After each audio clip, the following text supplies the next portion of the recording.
Bismillahir-Rahmanir-Rahim. Have you ever wondered why, if the Quran is one single, perfect book, and the Prophet Muhammad was one man with one Sunnah, there are four different major schools of thought in Islam?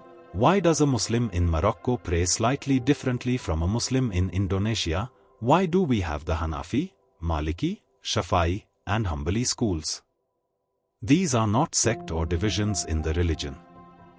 They are a manifestation of Islam's intellectual depth and its mercy. Today, we are not just skimming the surface, we are going back to the 8th and 9th centuries, to the golden age of Islamic scholarship, to understand why these four schools became a necessity, who these monumental imams were, and crucially, how we, as ordinary Muslims today, should interact with them. This is a deep dive into the history, methodology, and spirit of the four Sunni schools of Fiqh. To understand the why, we need to set the stage.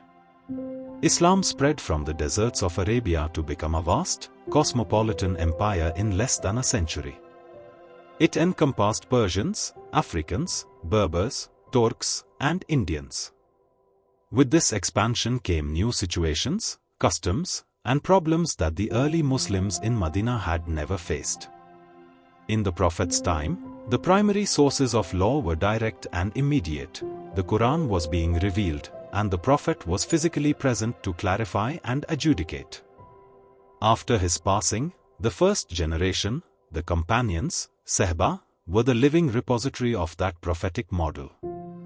They had witnessed the revelation and lived the Sunnah. If a new issue arose, they would first search the Quran, then the Sunnah as they remembered it, and if no direct text was found, they would use their own profound understanding, or ijtihad, to derive a ruling consistent with the spirit of the revelation. But as the second and third generations of Muslims came of age, a crisis of knowledge emerged. The companions, who were the direct link to the Prophet, were passing away and dispersing to new regions like Kufa in Iraq, Damascus in Syria, and Fustat in Egypt. Each city inherited a unique school of thought based on the knowledge and methodology of the companions who settled there. This is the single most important thing to understand about the four schools. They did not emerge from any desire to divide or fragment Islam. They emerged as a necessity to preserve and systematize it. Without organized, methodologically coherent schools of legal reasoning, the growing empire faced the prospect of legal chaos. Pious but unqualified individuals could issue contradictory verdicts. Different regions could develop incompatible practices with no shared framework for resolving disagreements. Laypeople had no reliable way of knowing whom to trust or how to evaluate competing rulings. It was in this environment that a class of specialist jurists, the fuqaha, arose. And from among them, four towering figures, Imam Abu Hanifa, Imam Malik, Imam al-Shafi'i, and Imam Ahmad ibn Hanbal, provided the most comprehensive, systematic, and rigorously defended methodologies for interpreting the sacred law. Their schools emerged in the 9th and 10th centuries CE, and by the 12th century, almost all jurists aligned themselves with one of them. They became, in the words of one scholar, the guardians of a sacred tradition, ensuring that the door to the Quran and Sunnah remained open and accessible, but that one could not simply walk through it without a map. They did the intellectual work so that ordinary Muslims would not have to navigate alone. Let's meet the architects of these four great schools. These were not just scholars, they were ascetics, warriors of the soul, and individuals of immense personal integrity. First is Imam Abu Hanifa, the great Imam and man of reason. Al-Nu'man ibn Thabit, known to history as Imam Abu Hanifa, was born in Kufa, Iraq, into a prosperous family of Persian origin. He came of age during the late Umayyad and early Abbasid periods, a time of extraordinary intellectual ferment, and spent his scholarly life in Kufa, one of the most cosmopolitan and commercially active cities in the Muslim world. Kufa was far from Madinah in every sense. It was a city of commerce, of diverse ethnic communities, of complex financial transactions and legal disputes that had no precedent in the Hijaz. This environment shaped Imam Abu Hanifa's intellectual approach profoundly. He recognized that the Islamic law had to be capable of addressing real, complex, contemporary situations, not merely retrieving precedents from the past. His genius lay in his systematic development of qiyas, analogical reasoning, and istihsan, juristic preference, the principle that a judge should sometimes depart from the strict result of analogy when doing so better serves the objectives and spirit of the law. He also developed a remarkable pedagogical method, together with his brilliant students, most notably Imam Abu Yusuf, who would go on to become the first chief judge in Islamic history, and Imam Muhammad al-Shaybani, who would codify the Hanafi school's positions. Imam Abu Hanifa conducted what might be described as a fiqh council, a jurisprudential seminar in which hypothetical legal scenarios were debated, sometimes numbering in the hundreds of thousands, before rulings were finalized and recorded. This forward-thinking, almost case law approach to legal reasoning made the Hanafi school uniquely adaptable to changing circumstances. It is no coincidence that the Hanafi methodology became the official school of the Ottoman Empire, the largest Muslim political entity in history, and remains the most widely practiced school in the world today, dominant in Turkey, the Balkans, Central Asia, the entire Indian subcontinent, China, and much of the Arab world. Imam Abu Hanifa was also a man of extraordinary personal integrity who embodied the principle that scholarship must not become an instrument of political power. When the Abbasid Caliph al-Mansur offered him the prestigious position of chief judge, an appointment that would have brought wealth, status, and enormous influence, Imam Abu Hanifa refused. He regarded the office as a tool of political control that would compromise his independence as a scholar. The Caliph, displeased by this defiance, had him imprisoned. According to the most widely accepted accounts among the scholars of Sirah, Imam Abu Hanifa departed this world in prison in 150 AH, the same year, as the tradition notes, with a sense of providential significance, in which Imam al-Shafi'i was born. The Hanafi school is known for its flexibility, its reliance on rational reasoning alongside the primary texts, its consideration of local custom as a legitimate factor in legal derivation, and its development of the concept of public interest, maslah mursalah, as a supplementary source of law. Second is Imam Malik ibn Anas, the scholar of Madinah. If Imam Abu Hanifa represents the school of reason responding to the complexity of a cosmopolitan city, Malik ibn Anas represents something quite different, the school of living tradition, rooted in the city where the Prophet had lived, prayed, judged, and died. Imam Malik was born in Madinah and, with rare exceptions, never left it. He spent his entire scholarly life in the city of the Prophet, absorbing its traditions, learning from its scholars, and developing what would become his most distinctive methodological contribution, the principle of Amal Ahl al-Madinah, the established practice of the people of Madinah. His reasoning was elegant and deeply considered. The people of Madinah were the direct descendants, scholarly and sometimes biological, of the companions and their students. They had lived in the city where the Prophet had established his community. Their collective, continuous practice was not merely historical opinion, it was, Imam Malik argued, a form of transmitted Sunnah in itself, more reliable, in his view, than an isolated hadith report that might be authentic in its chain but unknown to the community that had lived closest to the Prophet's model. If a hadith contradicted the established, continuous practice of Madinah, Imam Malik would prioritize the practice.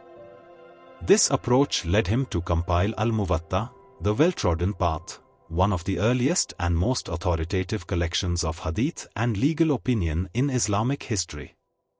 On each legal topic, Al-Muwatta presents first the relevant hadith from the Prophet, then narrations from the companions, and then the positions of the scholars of Madinah, giving the reader a sense of the living jurisprudential tradition in its full depth. Like Imam Abu Hanifa before him, Imam Malik suffered for the independence of his scholarship. His famous trial came when he issued a legal verdict, based on his honest reading of the sources, that called into question the validity of oaths of allegiance extracted under political compulsion. The governor of Madinah, furious at this challenge to political authority, had Imam Malik publicly flogged. The sentence was carried out in the streets of the city, and rather than recanting, Imam Malik maintained his position. The episode only increased his moral authority, and his school spread with his reputation. The Maliki school became and remains the dominant tradition in North and West Africa, Andalusia during the Golden Age of Islamic Spain, parts of Egypt and Sudan, and the Arabian Gulf. It is known for its distinctive Medinan flavor, its reliance on the practice of the Prophet's city as a primary source of law, and its willingness to consider public interest and local custom alongside the primary texts. Third is Imam al-Shafi'i, the father of legal theory. Muhammad ibn Idris al-Shafi'i occupies a position in Islamic legal history that is, in many ways, unique among the four Imams. He is not primarily the founder of a regional tradition or the champion of a particular methodology. He is the architect of the methodology itself. Born in Gaza, in the same year, the tradition notes that Imam Abu Hanifa left this physical world. Imam al-Shafi'i was a Qurayshi scholar who carried the lineage of the Prophet's own tribe. His education was exceptional in its breadth. He studied under Imam Malik in Madinah, absorbing the tradition of the Ahl al-Hadith, and then traveled to Iraq, where he studied under Imam Muhammad al-Shaybani and engaged deeply with the Hanafi school's approach. He thus stood at the confluence of the two great intellectual streams of his time, the school of reason in Iraq and the school of tradition in Madinah, and he understood both their strengths and their limitations. His revolutionary contribution was to realize that what Islamic jurisprudence needed was not another set of rulings but a systematic, universal methodology, a foundational theory that would govern how any scholar derived any ruling from any source. He codified this in his landmark work, Al-Risala, the treatise, which laid out for the first time in Islamic history a clear, principled hierarchy of the sources of law, first the Quran, then the authenticated Sunnah of the Prophet, then Ijma, which is the consensus of qualified scholars, and finally Qiyas, also known as analogical reasoning. He argued that each source had its proper role and that the relationship between them had to be understood systematically, not case by case. Al-Risala transformed Islamic jurisprudence. Before Imam al-Shafi'i, scholars practiced jurisprudence with great skill but without a shared theoretical framework. After him, the discipline of usul al-Fiqh, the principles of Islamic legal theory, became a formal science in its own right, and Al-Risala remained its foundational text for centuries. Imam al-Shafi'i built a balanced middle path between the rationalism of the Hanafis and the textualism of the Malikis, insisting on the primacy of the authenticated Sunnah while also acknowledging the role of systematic reason in extending the law to new situations. Imam al-Shafi'i spent the final years of his life in Egypt, where he revised some of his earlier legal opinions in light of the different conditions he encountered, demonstrating, in his own practice, the very contextual sensitivity that his methodology was designed to accommodate. The Shafi'i school today is prominent in East Africa, Southeast Asia, where it is the dominant tradition in Indonesia and Malaysia, the world's most populous Muslim nation and one of its most significant, and Egypt. Fourth is Imam Ahmad ibn Hanbal, the defender of tradition. Ahmad ibn Hanbal was born in Baghdad and became, over the course of his extraordinary life, one of the most revered hadith scholars in the history of Islam. He was a student of Imam al-Shafi'i in Baghdad and absorbed from him both a mastery of hadith sciences and an appreciation for methodological rigor. But where Imam al-Shafi'i built a systematic middle path, Imam Ahmad ibn Hanbal moved in the direction of maximum fidelity to the texts themselves. His great monument of scholarship is the Musnad, a hadith collection of encyclopedic dimensions containing over 27,000 narrations, assembled by Imam Ahmad after decades of travel across the Muslim world in search of the Prophet's words.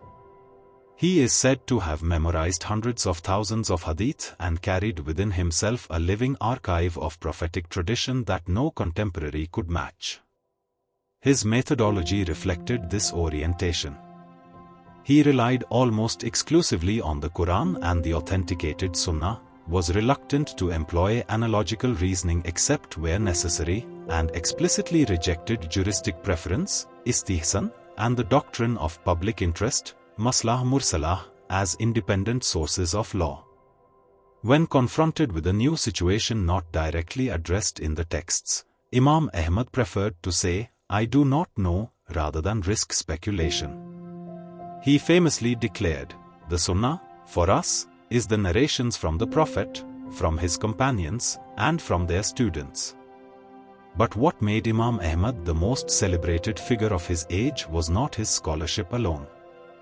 It was his conduct during the Mihna, the inquisition launched by the Abbasid Caliph al-Mamun under the influence of Mu'tazili theological rationalism.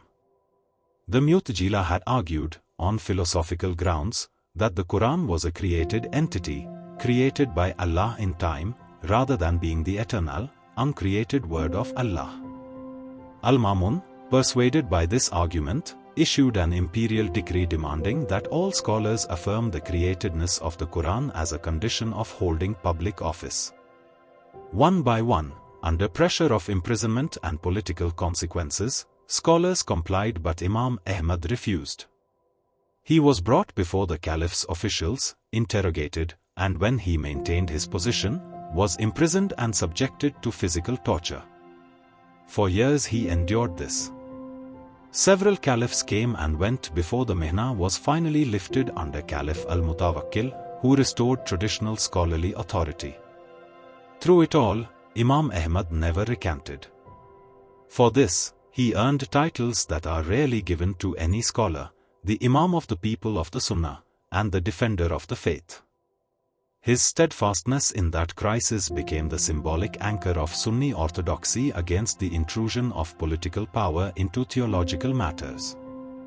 The Hanbali school is the smallest of the four in terms of global following, but it has exercised an influence far beyond its numbers through the outsized significance of the region where it became dominant. It is the official school of the modern Saudi state.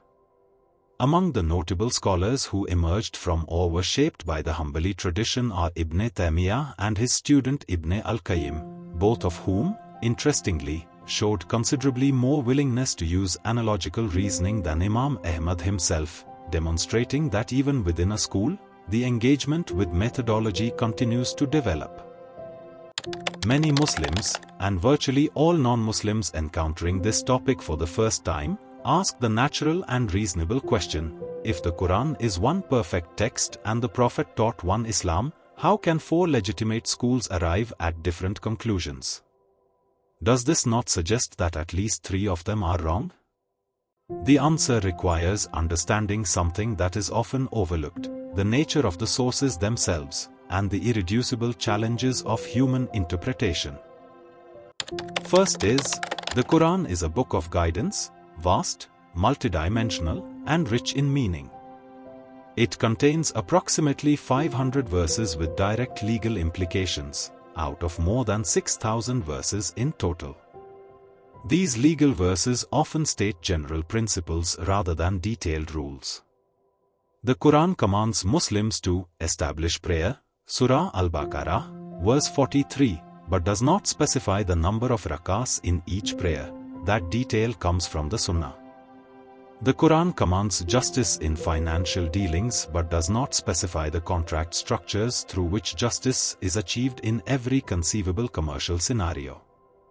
Moreover, individual words in the Quran can carry multiple valid meanings in Arabic, and scholars have legitimately disagreed on which meaning applies in specific legal contexts. A celebrated example is the verse commanding a divorced woman to observe a waiting period of 3 furū, Surah Al-Baqarah, verse 228. The Arabic word furū can mean either menstrual periods or periods of purity between menstruations. The Hanafis and Hanbalis understand it as menstrual periods. The Shafi'is and Malikis understand it as periods of purity. Both interpretations are linguistically sound.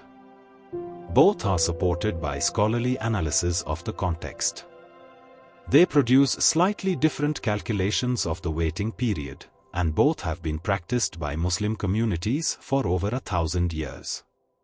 This is not ambiguity born of carelessness. It is the natural consequence of a text whose depth and richness mean that sincere scholars, using rigorous methodology, can legitimately understand certain passages differently.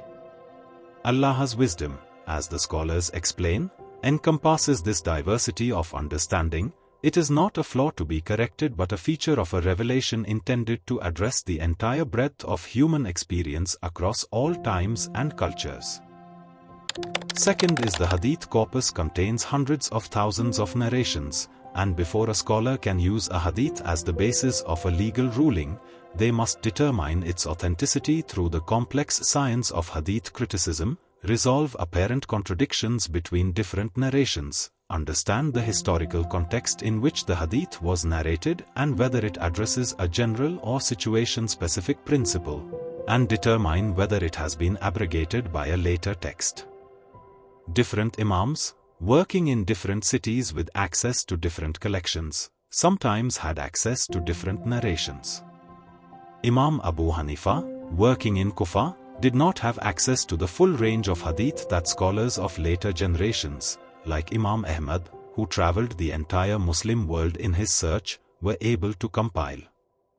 A ruling of Imam Abu Hanifa that appears to depart from a known hadith should often be understood not as rejection of that hadith but as evidence that the hadith, or the specific formulation cited, was not known to him through a chain he considered authenticated.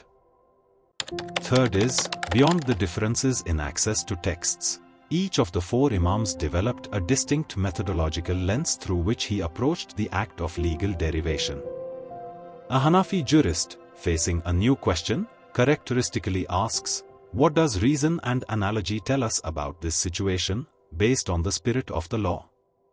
A Maliki jurist asks, what is the continuous, transmitted practice of the people of Madinah on this matter?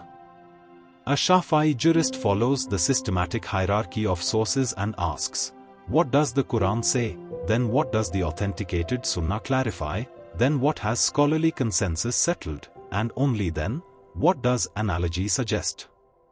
A Hanbali jurist asks, is there any direct text, even a narration with a weak chain, that addresses this situation, however obliquely? These are not arbitrary differences. They represent genuinely distinct, coherently reasoned approaches to the fundamental challenge of understanding divine law through human faculties. And their differences are a sign not of weakness but of the lost depth of its capacity to address the extraordinarily diverse, complex reality of human life across centuries and continents. The Prophet himself provided the theological principle that makes this diversity legitimate. If a judge makes a ruling, striving to apply his reasoning, ijtihad, and he is correct, he will have 2 rewards. If he makes a ruling, striving to apply his reasoning, and he is mistaken, he will have 1 reward.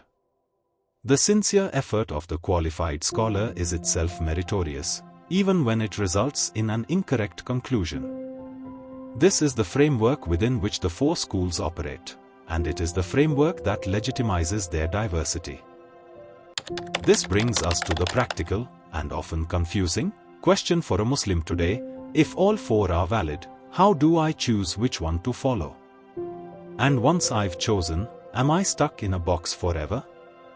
The scholars of Ahl al-Sunnah al-Jama'ah, the mainstream of Islamic scholarship, are agreed on the permissibility of following any of the 4 major schools. Each has been documented, systematized, refined, and continuously practiced by great scholars across the centuries. Each represents a valid path through the Quran and Sunnah, not an end in itself but a reliable and proven means of following the divine guidance in a coherent and sustainable manner. Following a school of law, a madhhab, is not a form of religious tribalism. It is not an expression of loyalty to a medieval scholar over and above the Quran and the Prophet.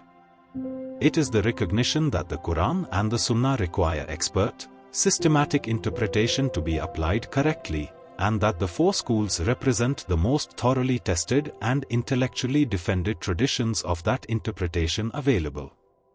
So, how to choose? The answer is simpler than you might think. Choose the school that you can reliably learn and practice. Scholars typically advise the following. The most organic and practical path is to follow the school of your family and community. If you were raised in a household and community that prays, contracts marriages, and conducts religious life according to the Hanafi tradition, the path of least confusion and greatest educational support is to learn that tradition properly. The Maliki school's dominance in North and West Africa has been maintained precisely through this mechanism. Generations of families passing down not just the rulings but the understanding behind them, creating communities of coherent, sustained religious practice. For those who are converts to Islam or who live in contexts where no particular school is dominant and structured learning of any one school is difficult, the practical question becomes, which school can you find a reliable teacher for, and through which school can you access consistent, principled guidance for your questions? The goal is not the satisfaction of intellectual curiosity but the practical capacity to live a complete, coherent, and growing religious life. Once a solid foundation is established, a student may find that a particular school's methodology resonates with their understanding and disposition, and this personal intellectual inclination is a valid secondary consideration, provided it arises from genuine engagement rather than the search for ease. Now we come to a critical and often misunderstood issue: Fiqh, the mixing of opinions from different schools. Like switching between schools or taking opinions from different schools. This is where a crucial line must be drawn, a line that separates a disciplined approach to religion from following one's own whims. You have to understand the difference between seeking a valid alternative due to genuine difficulty and impermissible, Fiqh, mixing and matching based on ease and desire. The permissible practice. Scholars agree that in situations of genuine hardship or pressing need, not preference, but actual difficulty, a person may follow a valid opinion from another school to relieve that difficulty. This principle is grounded in the Quranic declaration that Allah intends ease for you and does not intend hardship for you, Surah Al-Baqarah, verse 185, and in the broad tradition of the Maqsid al-Sharia, the objective of the law to serve human welfare. A classic and frequently cited example involves the question of what breaks ritual purity, ablution. The Hanafi school holds that incidental physical contact between a man and a woman, including a non-mahram woman in a crowd, does not break ablution. The Shafi'i school holds that such contact does break ablution, except in cases of specific intention. A man following the Shafi'i school who is performing the Hajj, surrounded by enormous, unavoidable crowds in which physical contact with non-mahram individuals is practically inevitable, may, in that context of genuine difficulty, temporarily adopt the Hanafi opinion regarding contact and ablution in order to maintain his ritual purity and focus throughout the pilgrimage. This is done consciously, with understanding of the ruling, and out of genuine need. It is not a habit, it is a principled exception. The impermissible practice is the following one's nafs, desires.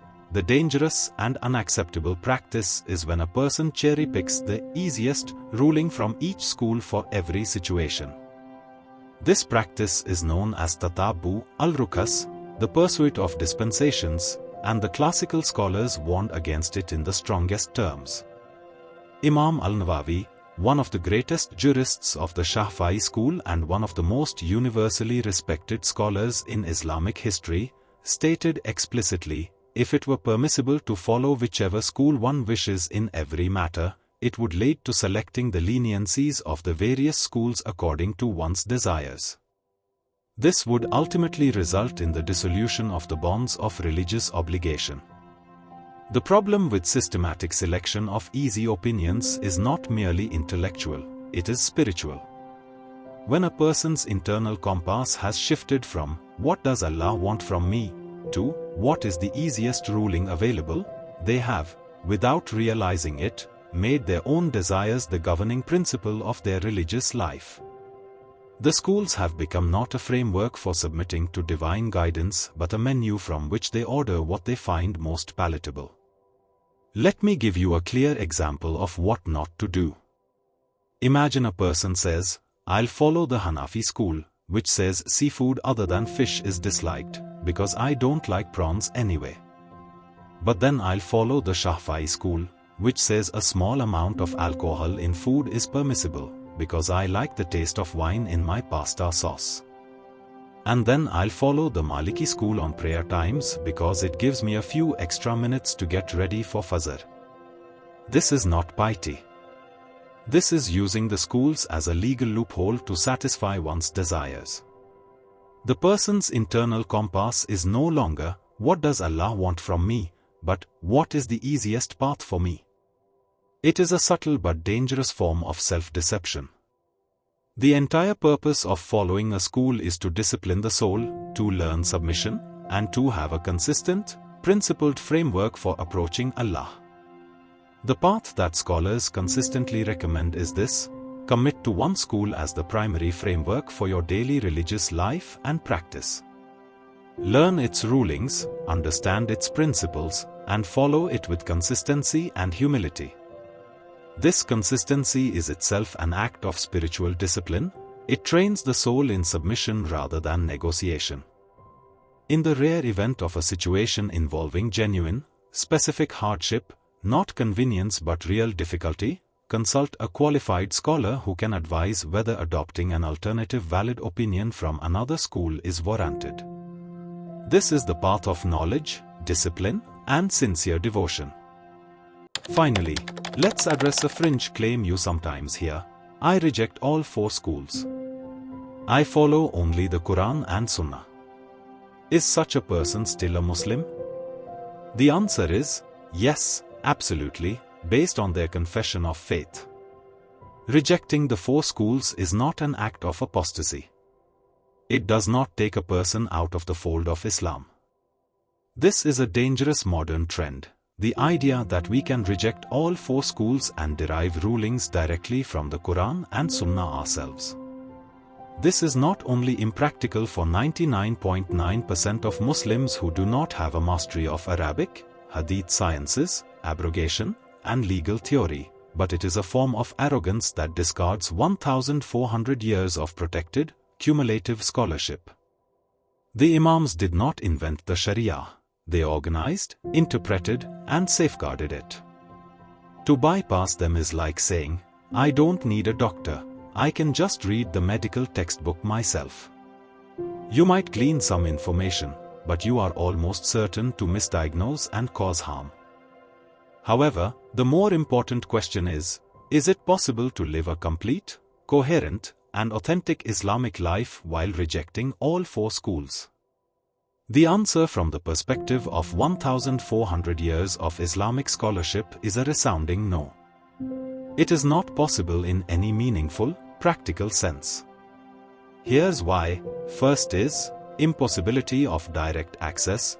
To truly derive law only from the Quran and Sunnah, one must be a mujahid mutlaq, an absolute, independent jurist of the highest rank, a station that even most great scholars of the past did not claim for themselves. It requires encyclopedic memorization of the entire Quran and hundreds of thousands of hadith, mastery of classical Arabic, deep knowledge of abrogated verses, the circumstances of revelation, and the complex science of hadith criticism. A person who thinks they can achieve this by reading a few translations is not engaging in scholarship. They are engaging in a superficial, DIY religion. Second is, every Muslim follows a school, knowingly or not, when a person says they reject the four schools, what they are actually doing is creating their own, unrefined, and inconsistent fifth school. Every time they look up a ruling online, listen to a scholar on YouTube, or read a fatwa, they are, without realizing it, likely following the opinion of one of the four schools. They are just doing it without a map, without a teacher, and without understanding the why behind the what. They are at the mercy of the last video they watched. And the third is the danger of isolation. The four schools represent the collective, cumulative, and self-correcting wisdom of the Muslim community, Ummah. They are a scholarly chain of transmission, isnad, that links us back to the Prophet. To reject them is to sever oneself from that chain and from the protection of scholarly consensus, ijma. It leaves a person spiritually and intellectually vulnerable, often leading to confusion, extremism, or a gradual erosion of practice altogether. Living without a school is like trying to navigate a vast, ancient, and complex city without a map, a guide, or any knowledge of its history. You might stumble upon a few famous landmarks, but you will inevitably get lost, miss the most beautiful and essential sights, and likely end up walking in circles. If a regular person, with Google Translate and a Sahih Bukhari app on their phone, says, "I don't need Imam Abu Hanifa or Imam Shafi'i, I just follow the Quran and Sunnah," they are living in a dangerous fantasy. What they are actually doing is following their own limited understanding of the Quran and Sunnah, filtered through a 21st century lens with zero knowledge of abrogation or context. They are, ironically, creating a fifth madhhab of their own desires, but with no scholarly controls and no peer review. This path leads to chaos. It leads to people declaring things haram that scholars have allowed for centuries and halal things that are clearly forbidden. It destroys the fabric of the Ummah. The Prophet, peace be upon him, said, "Ask the people of knowledge if you do not know." He didn't say, "Just search it on Reddit or YouTube Shorts."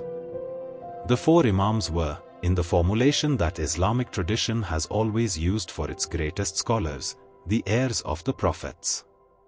They did the profound, sustained, and painstaking intellectual work of organizing, interpreting, and safeguarding the tradition so that ordinary Muslims would not have to navigate alone. To reject their legacy is not liberation. It is the untying, strand by strand, of the rope that connects this community to its source. The four Imams, Imam Abu Hanifa, Imam Malik, Imam al-Shafi'i, and Imam Ahmad ibn Hanbal, were not competitors. They were collaborators in a divine project, each providing a unique, brilliant, and valid pathway through the vast ocean of the Sharia. Their schools are a mercy, not a burden. They are not four different religions, they are four lanes on the same highway to paradise. Choose a lane, stay in it with humility, and respect the drivers in the other lanes.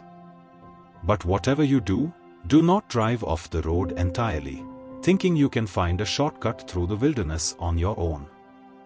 Trust the map that has been handed down through the centuries. If this deep dive gave you a better understanding of why we pray the way we do and why we follow the scholars we follow, our task is not to judge between them, but to benefit from their immense legacy. Choose a path, learn it with sincerity, and walk it with discipline. Do not let the existence of multiple valid paths confuse you. Let it humble you, reminding you of the vastness of God's wisdom and the rich, multifaceted nature of His final revelation. And Allah knows best.